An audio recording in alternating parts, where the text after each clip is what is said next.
लौकिक क्षेत्र में कुछ पाने के लिए कुछ बनना पड़ता है, कुछ अपने साथ विशेष जोड़ना पड़ता है। आध्यात्मिक क्षेत्र में विशेष उपलब्धि के लिए ठीक इसके विपरीत स्थिति होती है। वहाँ भी बनना पड़ता है, निर्माण वहाँ भी होता है, लेकिन उसमें कुछ जुड़ता नहीं है, अपितु हटाना पड़ता है। आध्यात्मिक जो पूरे के पूरे निर्माण होते हैं वो मुख्य रूप से घटने के लिए, कटने के लिए होते हैं। एक वस्तु होती है वो जुड़ती है, बाकी जितनी भी होती है वो टूटती है, हटती है। अर्थात विद्या के साथ तो संबंध बनाना होता है, विद्या निरंतर जुड़ती जाती है। शेष जितने भी संबंध होते हैं, धन, संपत्ति, परिवार से लेकर के शरीर, मन, बुद्धि, अहंकार तक, इन सभी से क्या होता है, धीरे धीरे पृथक होना होता है या इनको पृथक करना होता है। पुरुषार्थ जैसे लौकिक उपलब्धियों को संग्रहित करने के लिए, उससे जुड़ने के लिए जैसे करना होता है, यहाँ बिछुड़ने के लिए भी वैसा ही पुरुषार्थ, अपितु उससे अधिक पुरुषार्थ करना होता है।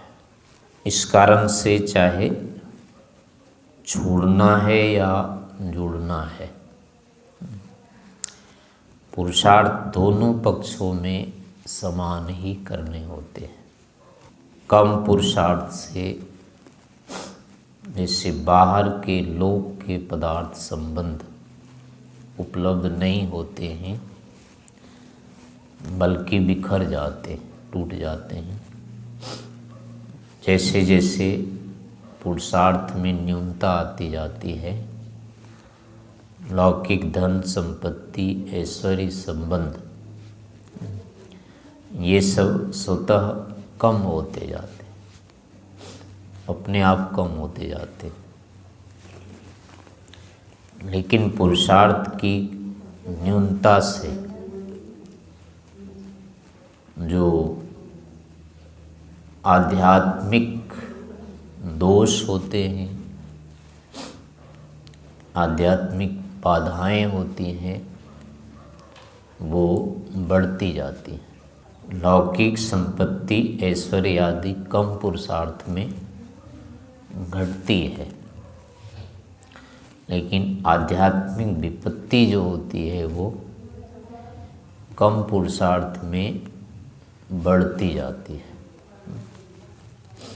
विशेष पुरुषार्थ करने पर, पुरुषार्थ अधिक होने पर लौकिक संपत्ति आदि जैसे बढ़ती जाती हैं, ऐसे ही आध्यात्मिक विपत्तियां घटती जाती हैं और आध्यात्मिक संपत्तियां बढ़ती जाती है। इस कारण से पुरुषार्थ विशेष की तो महत्ता दोनों क्षेत्रों में, आध्यात्मिक और लौकिक, समान होती है। पुरुषार्थ दोनों स्थान में करने होते हैं। आध्यात्मिक क्षेत्र में जो पुरुषार्थ होते हैं विशेष रूप से ज्ञान विज्ञान के लिए होते हैं। विशेष करके या केवल कह सकते हैं, ज्ञान के लिए ही यहाँ पुरुषार्थ करना होता है। यहाँ जो भी ऐश्वर्य है, संपत्ति है, उपलब्धि है, वो सारे के सारे क्या होते हैं, केवल ज्ञान होते हैं। आध्यात्मिक क्षेत्र की सारी उपलब्धियाँ, ऐश्वर्य या सिद्धियाँ जिसको कहते हैं, और कुछ भी नहीं होता है सिवाय ज्ञान के। सारे के सारे केवल ज्ञान होते हैं और कुछ नहीं होता है। लौकिक ऐश्वर्य जो होते हैं वो अधिकतम द्रव्य होते हैं। द्रव्यों के कारण ही लोग बचा रहता है, लेकिन अध्यात्म में द्रव्य का मूल्य उतना नहीं होता है जितना गुण का अर्थात ज्ञान का होता है। इस कारण से यहाँ सारे के सारे कार्य जो होते हैं वो ज्ञान के लिए ही करने होते हैं, अथवा ज्ञान ही यहाँ करने योग्य एक कार्य बच जाता है। इस ज्ञान को प्राप्त करने के लिए भी पात्रता की आवश्यकता रहती है। उस पात्रता को यहाँ शिष्य कहा जाता है, शिष्यता।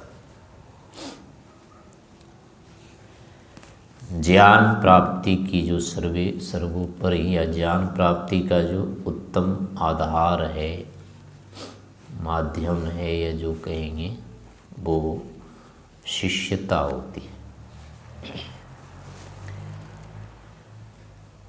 लौकिक ऐश्वर्य अनेक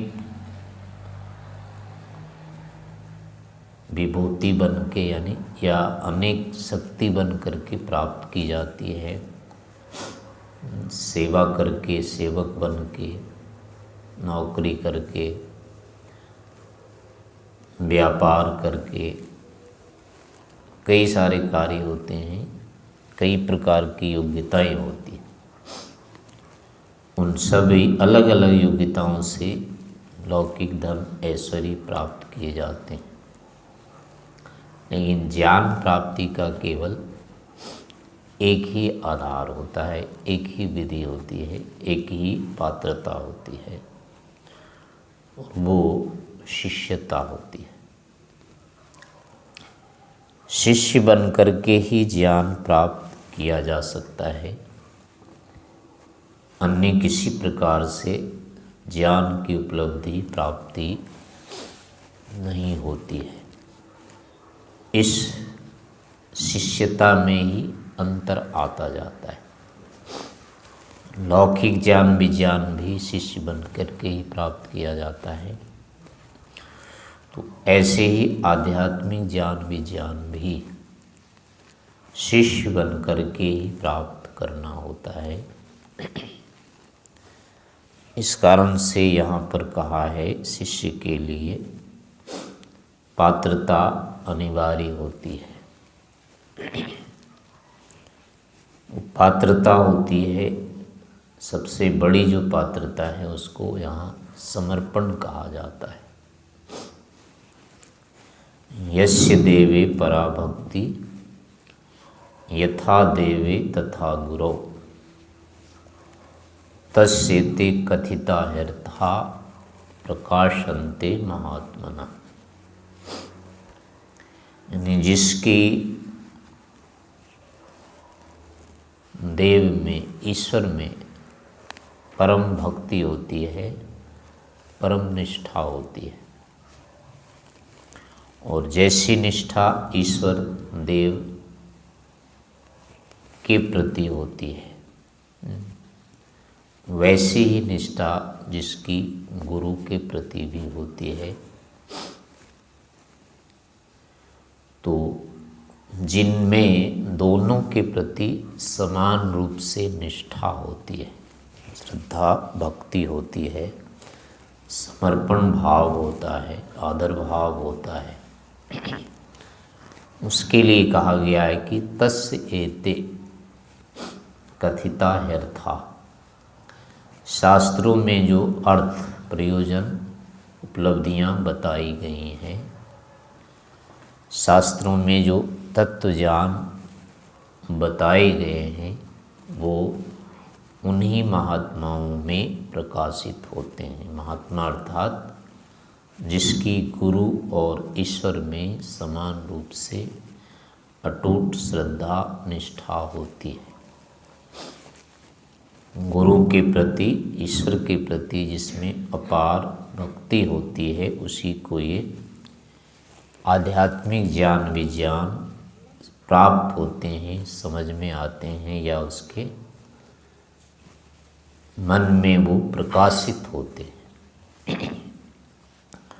तो पराभक्ति जो होती है वो परम निष्ठा ही होती है, विश्वास और समर्पण।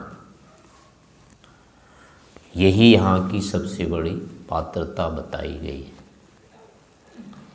तो लौकिक क्षेत्र में भी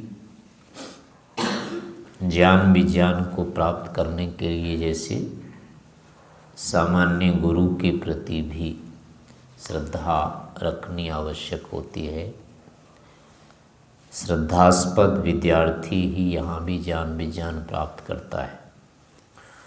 तो ऐसे ही आध्यात्मिक क्षेत्र में भी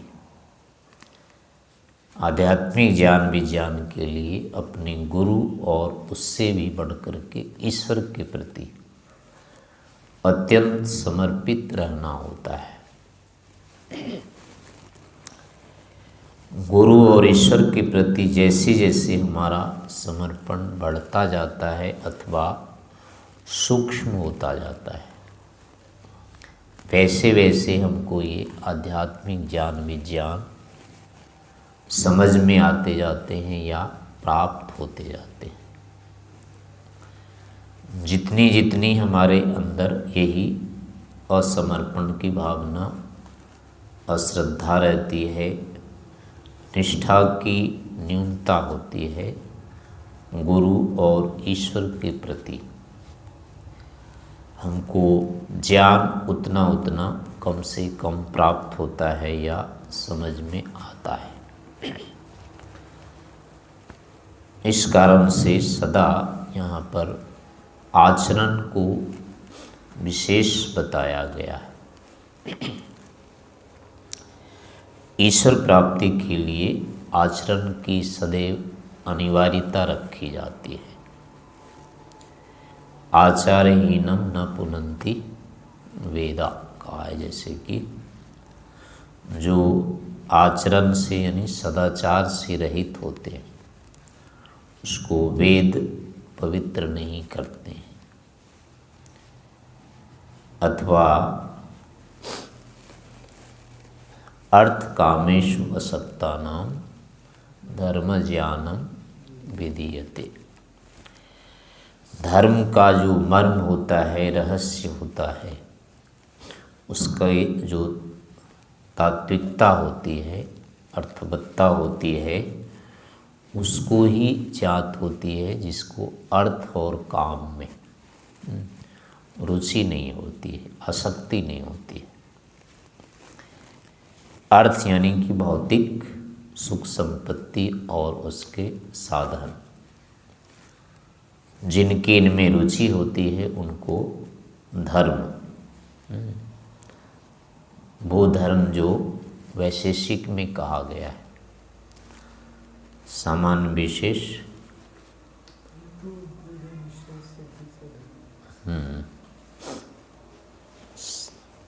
क्या है उसमें, द्रव्य गुण कर्म सामान्य विशेष संवाया नाम पदार्था नाम, हाँ, धर्म विशेष प्रसूतात साधर्म वैधर्म्या व्यान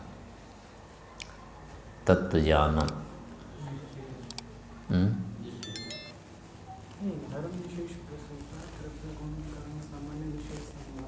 पदार्थानां तत्व ज्ञानात् साधर्म वैधर्म्या व्यान तत्व ज्ञानात् निःश्रेषाधिगम। तो वो जो कहा है धर्म विशेष, यानी वहाँ समाधि है सब, धर्म विशेष, उससे जो उत्पन्न ज्ञान विज्ञान होता है वो भी वहाँ धर्म कहलाता है। साधर्म और वैधर्म के रूप में जो वस्तुओं का स्वरूप होता है और समाधि से जिसकी उपलब्धि होती है, वो वहाँ पर धर्म होता है और उस धर्म से निःश्रेयस की प्राप्ति होती है। उस धर्म की प्राप्ति इसी से होती है, यानी अर्थ काम की अनासक्ति से होती है। ऐसे ही कहा, नाविरतो दुश्चरितात्, न शांतो न असमाहिता, न अशांत मनसो वापि प्रज्ञानेनम आपनुयात्। जो दुश्चरित्र से, दुर्व्यवहार से, यानी यम नियम आदि के विरुद्ध आचरण से रहित नहीं होता है, जो शांत नहीं होता है, भीतर से मानसिक उपद्रव से रहित नहीं होता है,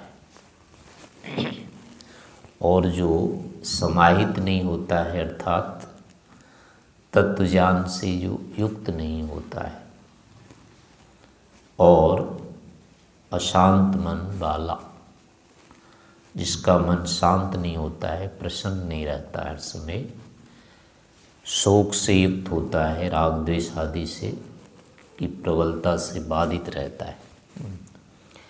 तो ऐसा व्यक्ति केवल ज्ञान विज्ञान से भी उसको प्राप्त, ईश्वर को नहीं प्राप्त कर सकता।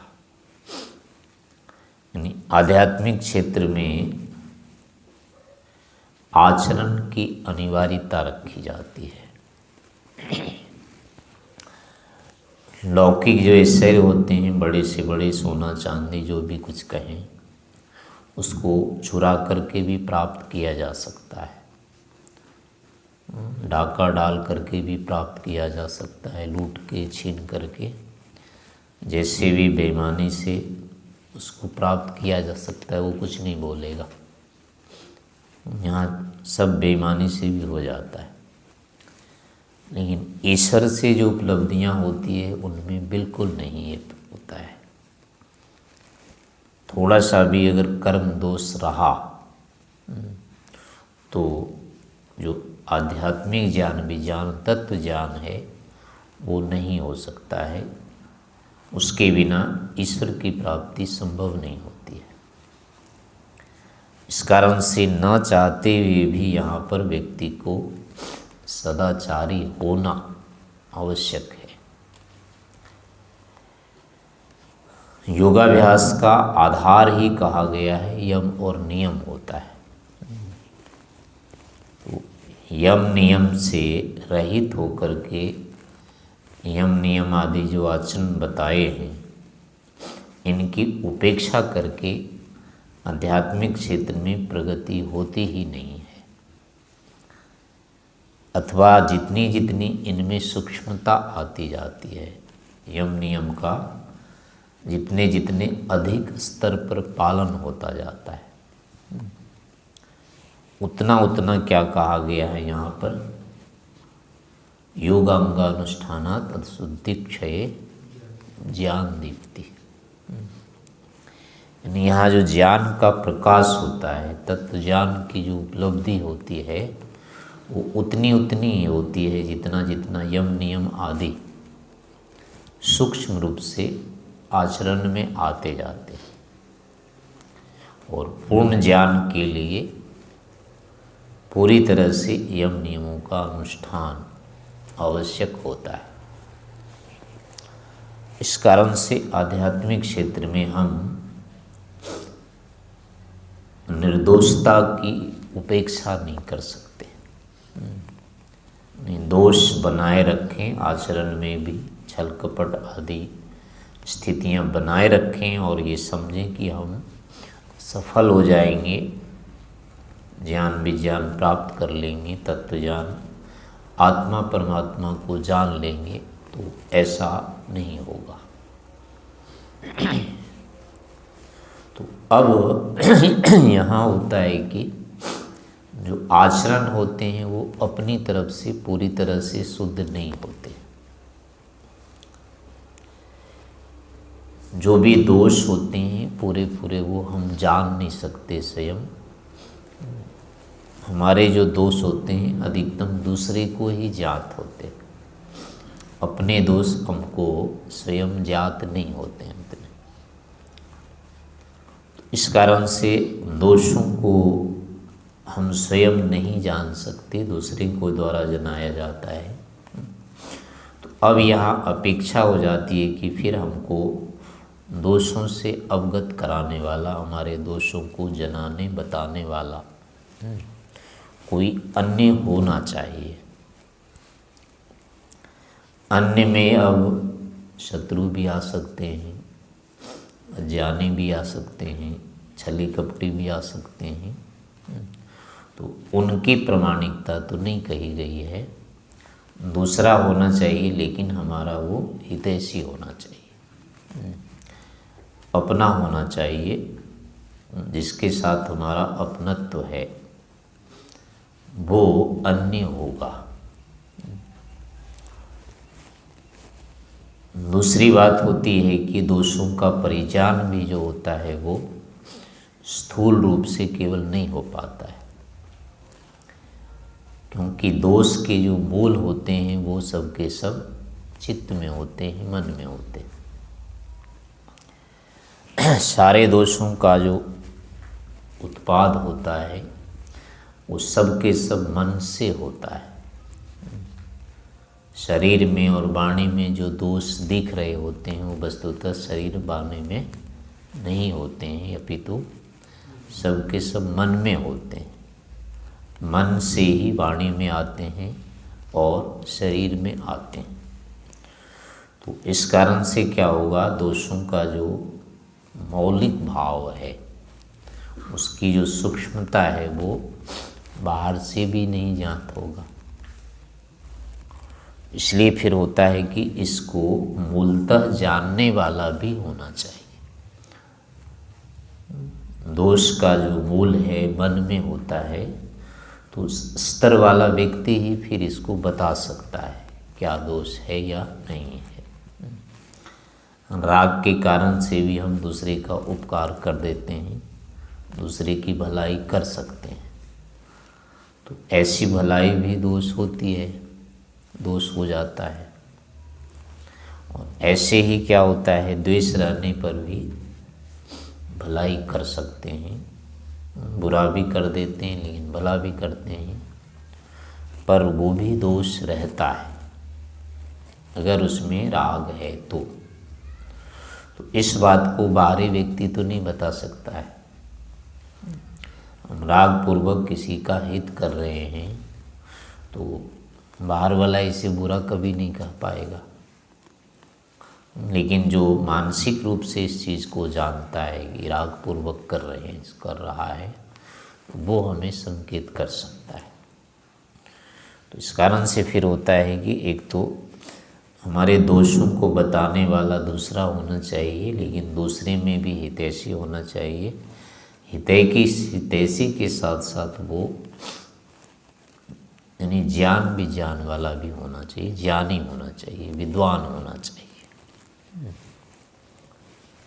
बिना विद्या के, बिना अपनत्व के, बिना हित के दूसरे को दोष बताने में क्या होता है, फिर रुचि नहीं होती है या शत्रुता होती है।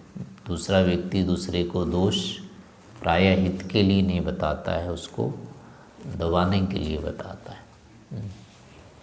इसी कारण से किसी व्यक्ति का हमको दोष बताया जाना स्वीकार नहीं होता है, उसमें लगता है कि ये मेरी हानि कर देगा। लेकिन अगर वो अपना व्यक्ति है, हमारे लिए हितैषी है, स्वार्थी नहीं है, अपने स्वार्थ के लिए नहीं करता है, तो अब हमें उस पर श्रद्धा हो जाती है, उसकी हम मान लेते हैं। तो इस कारण से ये सारे के सारे जो धर्म होते हैं वो गुरु में स्वाभाविक रूप से होते हैं, अथवा ये कह सकते हैं जो इन धर्म वाला होता है, दोषों की जो सूक्ष्मता को जानता है, जो सबके प्रति आत्मीयता रखता है, जो दूसरे के हित के लिए यानी उसके विरुद्ध होकर के भी उसका हित करना चाहता है, तो ऐसे स्वभाव वाला व्यक्ति जो होता है वो अपने आप गुरु होता है। उसमें यानी यही गुरुत्व होता है। हम दूसरे के अज्ञान को, दोष को उसके हित करने के लिए, उसके हित की दृष्टि से, उसके विरुद्ध होने पर भी अगर हम उसको जना देते हैं, बता देते हैं, तो यही क्या होता है, गुरुत्व होता है। तो जिनके अंदर ये धर्म है वो गुरु कहलाते हैं, या ऐसे गुरु होने चाहिए, या जो गुरु होता है वो ऐसा ही करता है।